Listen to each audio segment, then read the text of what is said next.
everyone. Sarah Barnes-Humphrey here at TPM 26 in sunny California on the expo floor where a lot of business is happening.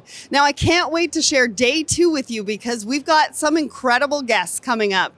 You know, day 1 was full of the breaking news, incredible insights, and that is not going to change for day 2. So stay tuned because we've got a lot to share on Live at TPM.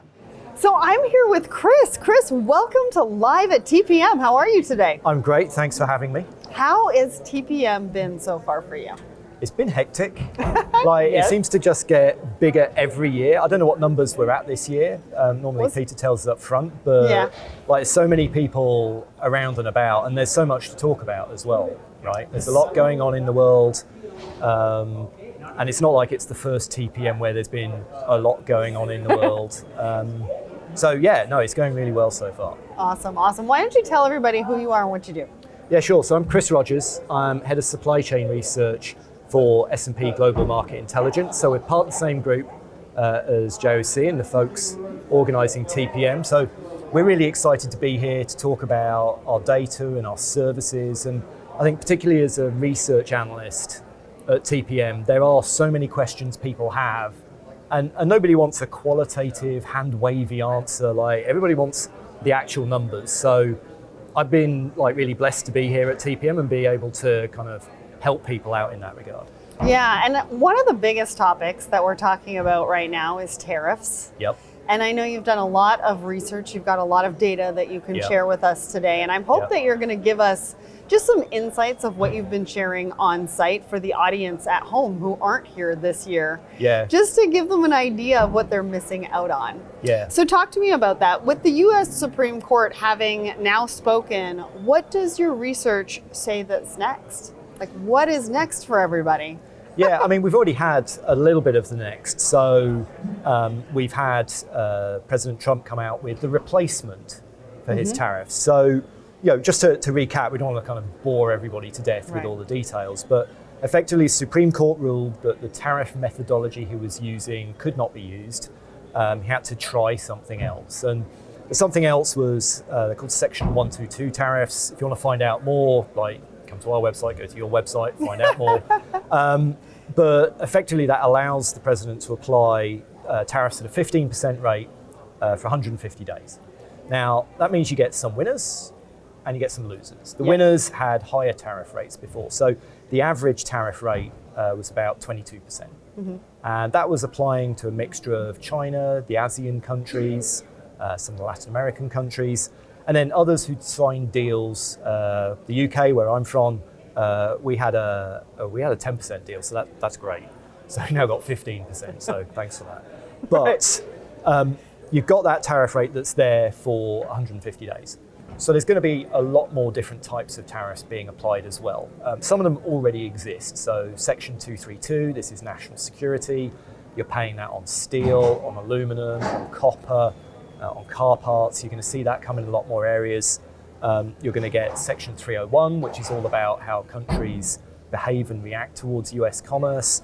And the great thing about being at TPM is you've got everybody involved in that ecosystem. For the conversation. For the conversation, exactly. Because we can look at that through a data lens, right? So we can look at that and say what flows from where to where. What might the economic effects be of applying these tariffs? Will it lead to more trade or less trade? And we'll talk about that in a little while. But then you've also got the freight forwarders who've got customs brokers who, if you want to find the most tired person at TPM. Oh, I was just about to say, because this is going to create a lot of work, additional work. Yeah. We've already worked as customs brokers, logistics professionals. We've worked really hard over the last year to get to where we are today. Yeah. It's all being reversed. Yep. And then there's new ones coming in. Exactly. And it's a lot of work for everybody on the ground, frontline workers. It is. They're the ones that are working weekends to update the systems, to make sure that they have it right. Yeah. Because at the end of the day, their customers are expecting it of them. Whether the importer is responsible at the end of the day, if there's an audit, which they are, they still rely on their vendors and their logistics and their customs providers to make sure that everything's up to date so that their data and their entries are going through properly. Yeah, exactly. That liability part, I think when you look at it from the outside, you'll go, well, it can't be that bad. I used to work for a freight forwarding firm. Me too. Oh, there you go. No names mentioned. Nope. Other freight forwarders are available.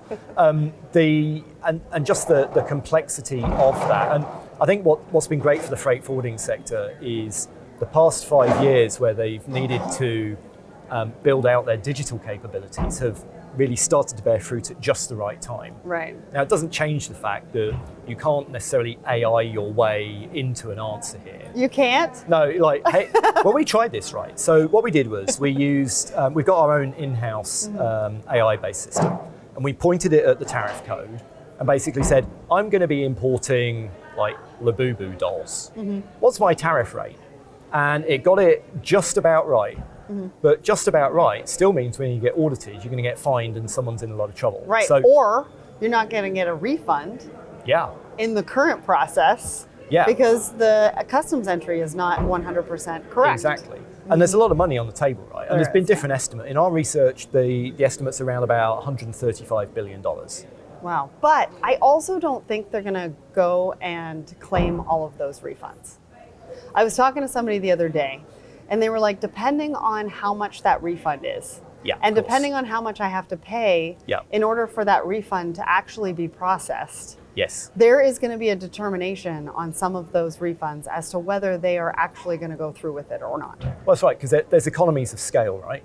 So, if you've got the scale to have your lawyers involved, and we've seen some of the big freight forwarders said we are going after this money. Right. The other players in this market, of course, are the financial institutions who've bought the rights Right. to these refunds as well, and they're definitely going to go after it. So, how much of that $135 billion actually ends up coming back remains to be seen. But it's a big pot of money, and there's a lot of firms out there, and there's folks who are here who this has made a material difference to their business. Oh, we've had businesses shut down because of it. Yeah, Right? exactly. Small to medium-sized businesses that really just could not handle the tariffs, or even customs brokers and logistics providers Yeah. that had to pass through those costs that couldn't take on the additional cost of being a bank. Yeah, no, exactly right. And so you're going to end up with this situation where the frictional costs of doing trade are going to remain high for quite some time because of the tariffs. And by the way, if you wanted something else to worry about, because who doesn't want something else to worry about? Thanks, Chris. You're welcome. Section 122 tariffs are legal, but you've got to have defined why you're using them correctly. So the question is there actually a balance of payments crisis or not? Right. Now, I don't know who, if anyone, is necessarily going to litigate that, but just because Section 122 can be used for tariffs, it doesn't mean we're not going to have another go-around in 150 days or sooner. Right. And so we come back to this week, tariffs have changed. This week, there's issues in the Middle East. Yeah. This week, there's been a fire somewhere. How do I plan for that? How do I work that into my overall strategic fabric about how I'm going to be making my decisions, not just for the next 3 years, but for the next 10 years? And how often are we thinking about it? How often are we thinking Absolutely. about redesigning our supply chains Exactly. as to what it means for us today, and then what does it mean for us in 6 months? How often do we need to look at that? Yeah, Is it exactly. every 6 months? Is it every 12 months? Are we sort of trying to rethink and rejig it every 3 months, every quarter? Yeah. And so the future is very much around, we talked about scenario analysis. Yeah. It's about having continual tracking of the data so that when something changes, you can take a decision in real time. I was moderating a panel yesterday and I asked the question, okay, with what's been happening in the Middle East, what do you do about that? And all three panelists said, we just press pause. You don't jump on it. Like we've had 5 years, 10 years of jumping on stuff. Right. I've only been to TPM for 3 years, but even versus 3 years ago, there's a lot of folks here who are doing the hard work on a day-to-day basis. They are just battered. But if you're in the middle of an implementation or a very large investment, how realistic is it for you to press the pause button? Well, or even if you're in a rigid supply chain, if you're making machinery in the United States, there's only one way to make it. You've got to buy, to stand up a new supplier takes a couple years by the time you qualify them. You can't necessarily quick change it. And also, and I don't mean to interrupt, but I No, was talking to somebody about assets the other day in the fact that airplane parts are taking 12 to 18 months. For trucks, Yeah. that's also going to start taking 12 to 18 months once those orders are going to be starting to be put back in.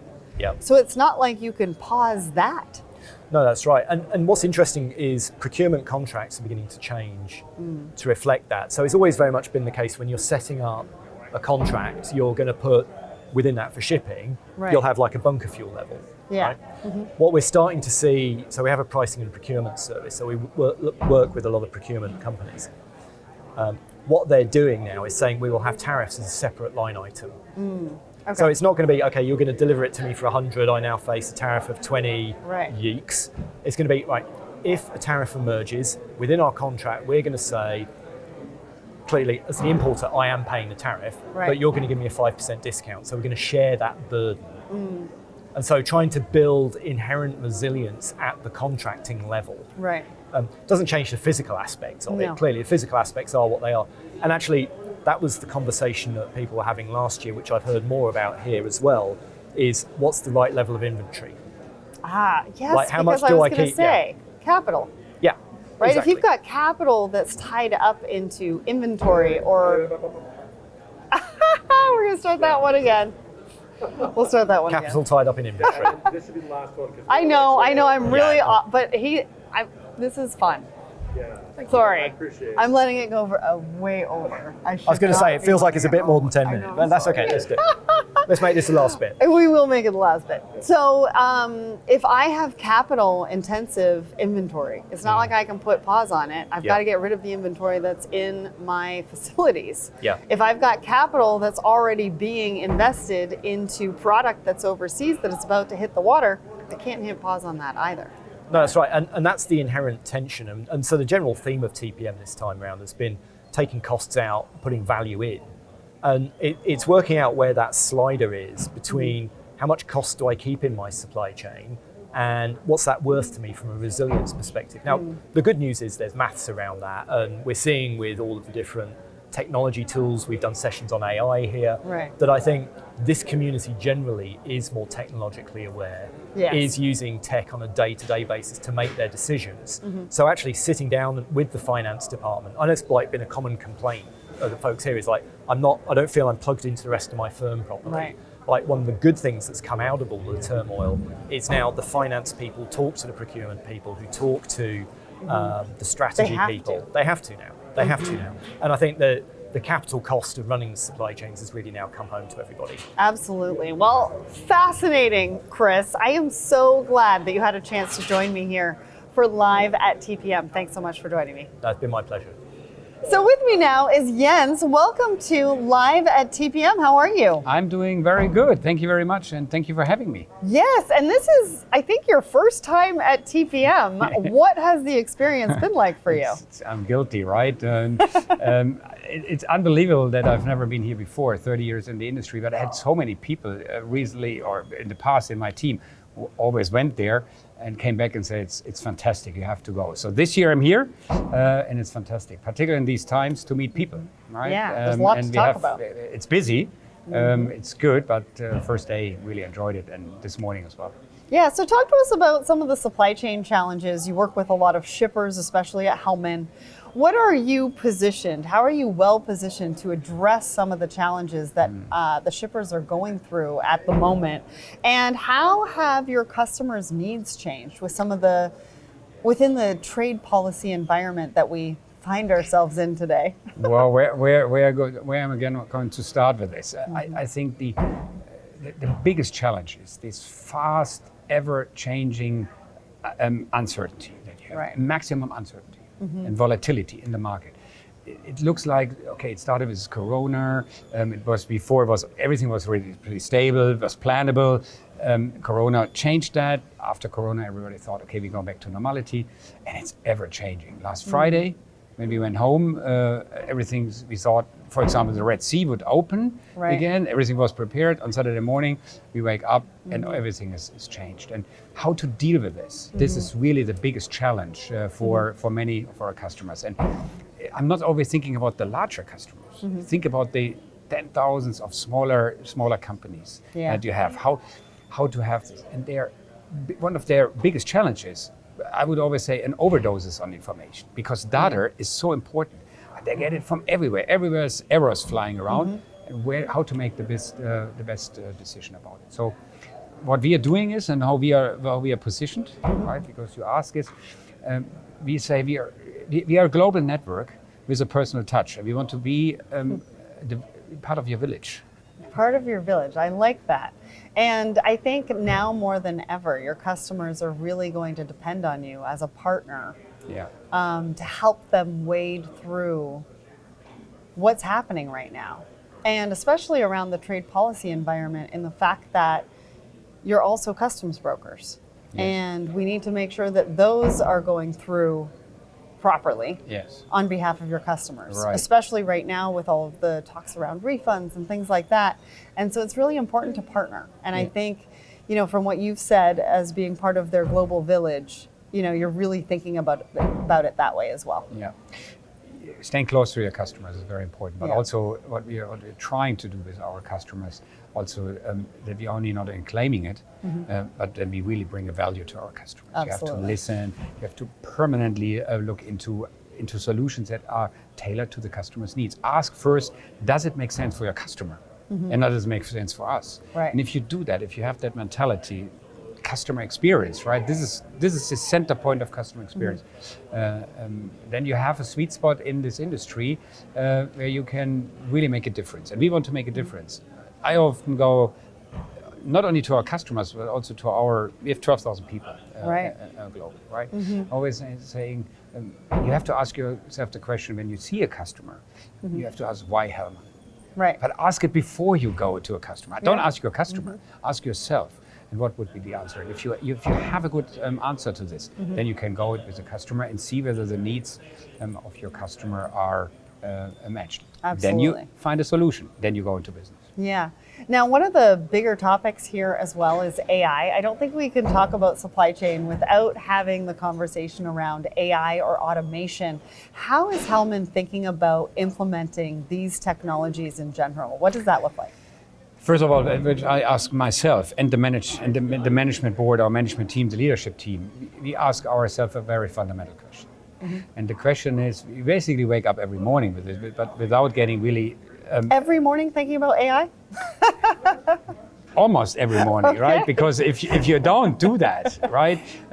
Because the question is very important.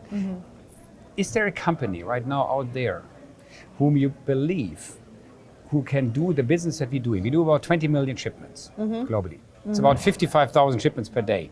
We're doing this with 12,000 people. Wow. So is there a company out there or a setup in the future that can do our business with our customers in the future with half or a third of the people? And we have to ask ourselves the question, be honest, and with AI, is it possible or not? And we answer the question with a very clear yes.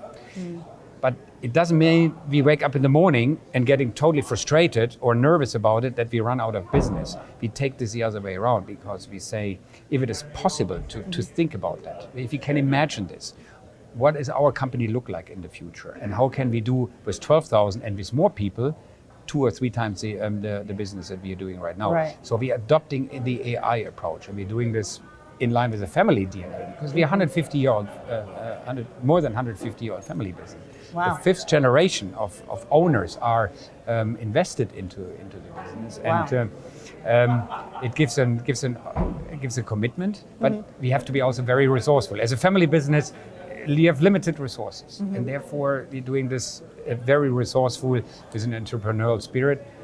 Speedboat approach, I call it. Speedboat approach. That's interesting. Are you thinking about AI operationally, or are you thinking about it from a customer service experience, or are you thinking about it for both? Because there's a lot of talk about how AI can be used within supply chains. Some are very vocal about how it should be used in supply chains, but I think it's very organic to the company and their approach to the industry as to what that's going to look like and what that's going to mean to not only their organization, but also their customers. It's really both, because it doesn't work. One doesn't work without the other. It's the coin with the 2 sides. Because let's assume you're very much invested and you're taking a first step into the front end, and you're providing your customer a nice front end page and it looks good, but the data behind that is cracking, and you're not really providing the data that is expected. You lose trust.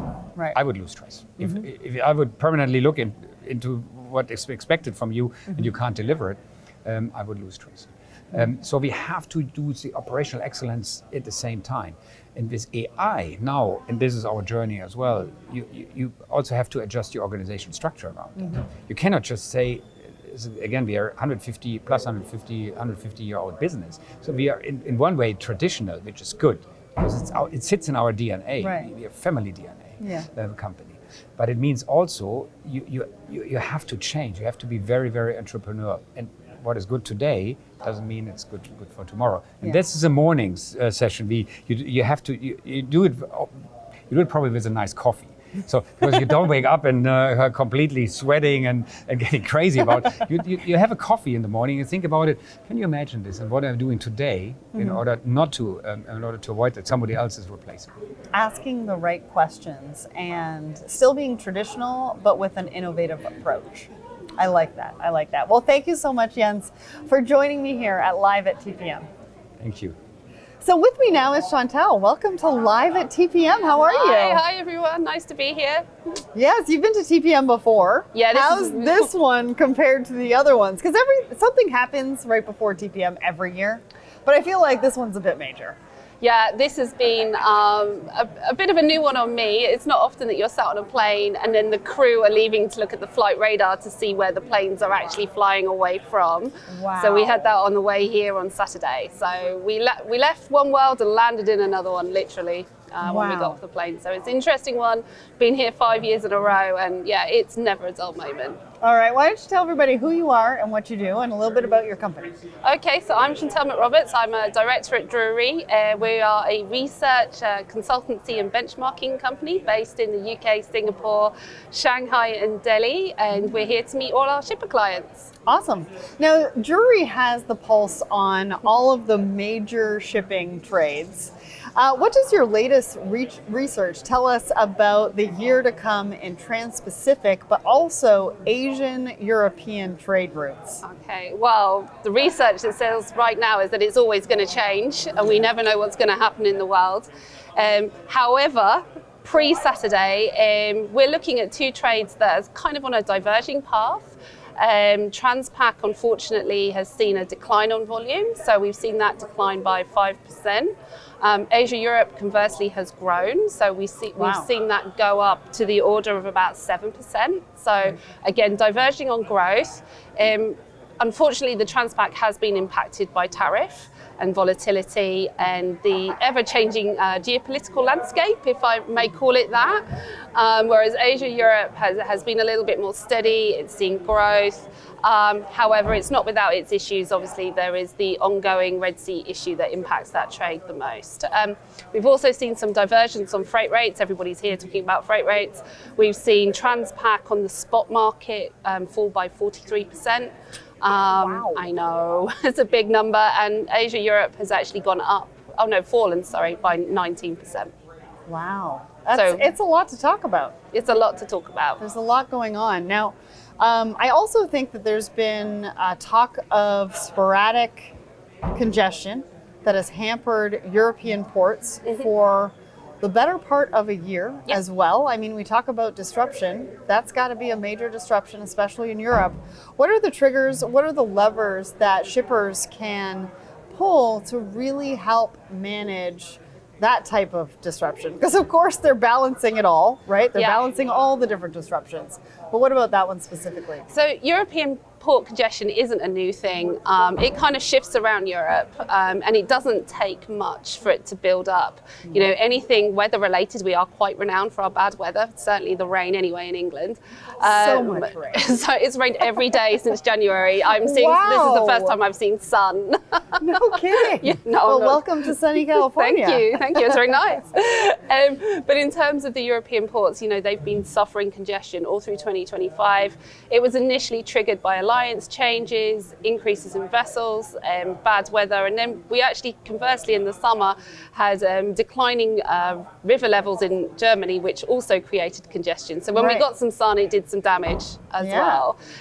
Congestion's been going up through 2026. Again, that's been weather related. Everybody was asking the question, is it tariff related? The answer is no, but what we did have was a surge in demand coming in as China diversified with its trading partners. So if you put that all together, it becomes a perfect storm. The other part of the problem is that there is no buffer capacity in European port networks. All our ports are quite old. They're in cities. There isn't any space to grow. So as soon as they hit a congested point, it only amplifies, and then it takes a fair amount of time to dissipate. So this is what we're constantly facing. And like I say, it shifts around. And I have to say, it's not new. It's always been there. I've been in the industry a while now, and at any given point, a European port is congested. And I don't know if you can answer this, but are there plans to help with congestion and the fact that we are dealing with older ports? I mean, it's pretty systemic. There is very little room for capacity expansion, as I've said. Technology can help improve productivity, which can help alleviate congestion. But I guess for shippers, it's about planning. So what they're doing is they're building in congestion into their planning, so they are building longer lead times. And we would say, yeah, for sure do that. The other thing that people can start to look at is maybe spreading the risk, so looking at alternative ports that they can ship to in the event of congestion, and speaking to their providers to see if they're serving those, and then conversely diversifying their provider portfolio mix. That's one of the key ways to de-risk it. Yeah, and when we're talking about technology, especially in 2026, we should be able to work with our partners to really understand where that risk lies, even before the cargo leaves, so that you can make decisions like that. It's hard to plan, but obviously we do the best that we can. How do you think that U.S. tariffs have changed global trade? I mean, you kind of alluded to it in the fact that China has diversified their trading partners, and so we're seeing that in some of the volume that's coming into Europe. How has it changed it in any other ways, and how should shippers approach that?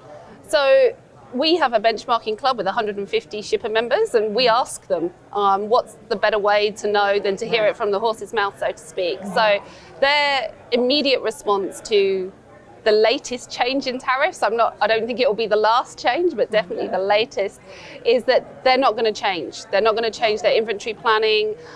You're probably not going to see that bubble that we saw last year with the tariff change.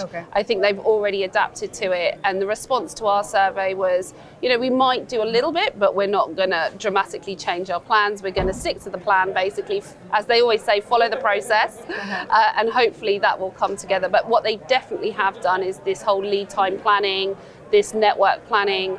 We know that they are pushing their carriers on being accountable for schedule reliability. That's really key when you're trying to plan these things. It also helps avoid port congestion, actually. So it's one of the things that the providers, particularly the direct ocean carriers, could really work upon, some more than others, actually. Interesting. Well, you've shared some great insights with us today. It's great to see you again, because you and I had an interview just a few years ago on TPM Live as well. Thank you. So thank you, Chantel, for joining me here for Live at TPM. So I'm here with Rachel. Rachel, thank you so much for joining me here at Live at TPM. I'm super excited to have you. How's your experience been at TPM so far? It's been great.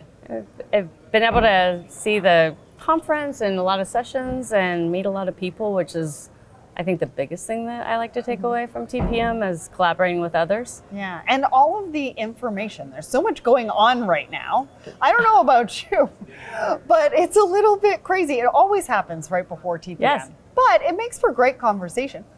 Yes, it does. We've said that this must be the thing, is right before TPM, something's going to happen. Always, yes, always. Yes, excitement. Why don't you tell everybody who you are and what you do? So I'm Rachel Brown. I work for Torrid and based in Columbus, Ohio.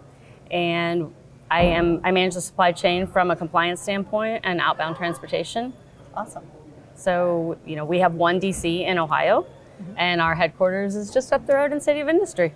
Oh, okay. So talk to us a little bit about that business model. You said that you've got one depot. How many retail stores do you have? What does the business model or supply chain look like? And what is your role in that? So we have now about 485 stores in the US and Canada. Primarily in the US, we have about 47 up in Canada. And from an inbound, outbound standpoint, like everything comes into our distribution center in the Columbus, Ohio area. And then we distribute for our retail stores as well as our e-com. So we're about, I would say probably 55% that we sell to the e-com customer. And our customers definitely like to buy online.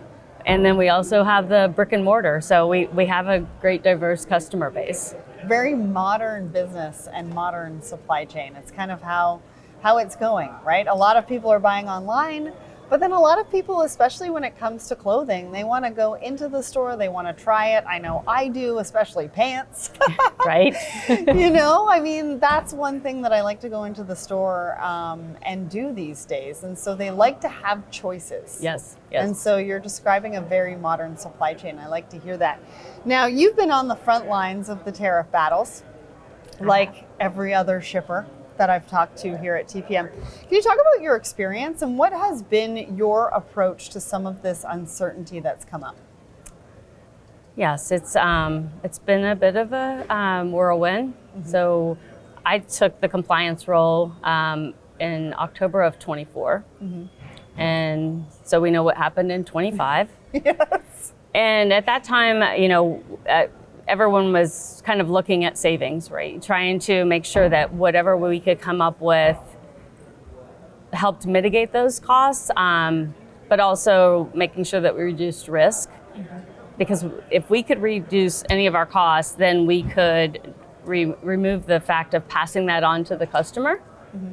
So we wanted to make sure that we weren't just passing on, and increasing our costs and being sensitive to, our customers in the market. Yeah, you were being intentional and thoughtful, not only for your business and the supply chain that you run within that business, but then also how are you mitigating the costs that are going to your consumers to make sure that they also felt secure in working with you, right? Because that's really part of a trusted brand. I talk about this all the time on my show, is that supply chains are the heart of a business and really impact all of the different moving pieces of the organization that it serves. But then it also serves your customers. And as long as there's intentionality and thoughtfulness when some of this uncertainty comes in, and it's not just we need to pass that on and increase prices, what it does is it creates a collaborative environment and really fosters trust. So I like to hear that you did that. Now, one of the big lessons from you at TPM is that you have implemented a first sale approach. For those that aren't here and didn't have the opportunity to hear you speak, can you talk to us about what that actually means and what the initiative was? What was your process? How did you determine that that was the right way to go for you? Great question. I've had the opportunity to come to TPM and speak about our first sale and our learnings out of it as well. So when the tariffs went up, we'll say it lightly, I went into our systems to figure out who our long-term customers were, what their compliance has been, their partnership. I mean, our partners have been our partners for a long time, which is where you get a lot of confidence with our first sale program, and many of which already do first sale with other customers. And so we partnered with our legal firm and our broker and just kind of discussed, based on our tariffs and the percentage that we were paying, if we could save, say, 10%, what would that mean? Mm-hmm. And again, always coming back to the fact, could we have accurate documentation? Because that is kind of the key with first sale is it was important to us to go to a law firm and And it's actually, Sandler Travis Rosenberg was the one that first, I guess, litigated the first sale with U.S. Customs.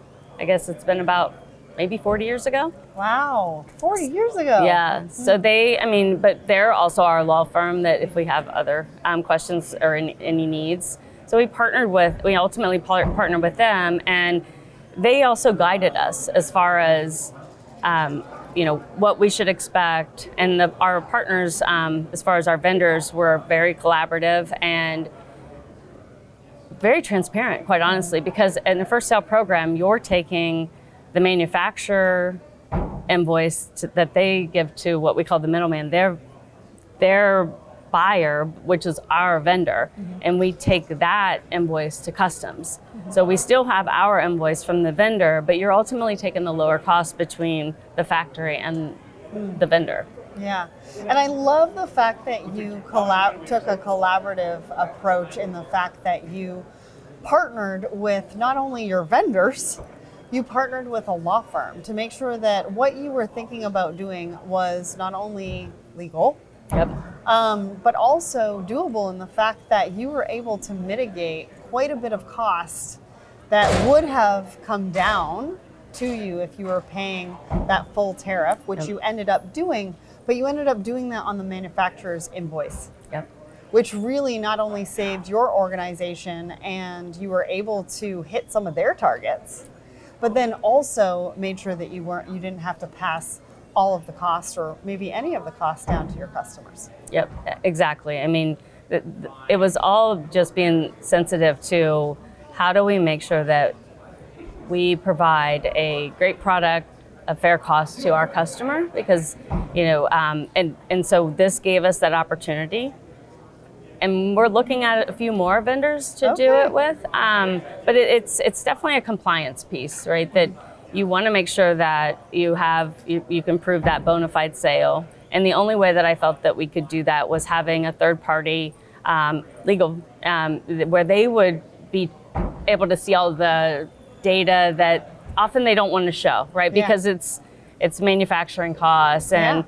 But they're also looking at assists and where's the fabric coming from. So, it was important that we kind of had boots on the ground talking with those parties and making sure that they were setting them up for success as well as us. Yeah, and transparency was key, and I love that. Yes. Rachel, thank you so much for joining me here live at TPM. Thank you. And that's a wrap for day 2 here at TPM 26. My name is Sarah Barnes-Humphrey for Live at TPM. I hope that you've enjoyed the glimpse that we have shared with you on site of what happens, the business that happens here at TPM. And I hope that we have inspired you to come here next year for TPM 27.